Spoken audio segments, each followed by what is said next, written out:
Ba a ga sunan Rarara a cikin jerin kwamitin yakin neman zaben Tinubu na shekarar 2027 ba.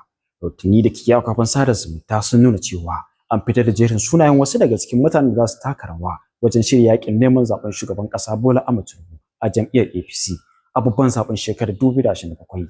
Sai dai ba a ga sunan fitaccen mawaƙin siyasar Kannywood Dauda Kawutu Rarara a cikin jerin ba.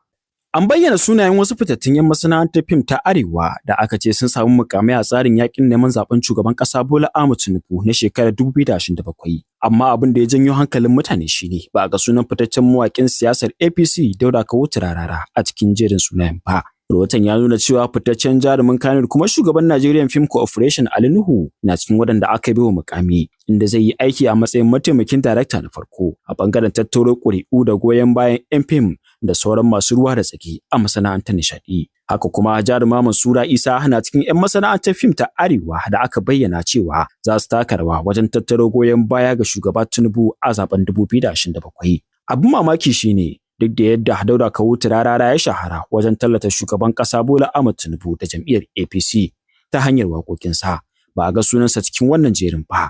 Rarara ya kuma ci gaba da bayyana goyon bayansa ga Tinubu, ciki har da kaddamar da ƙungiyar da ke tallata sake zaben shugaban ƙasa a 2027.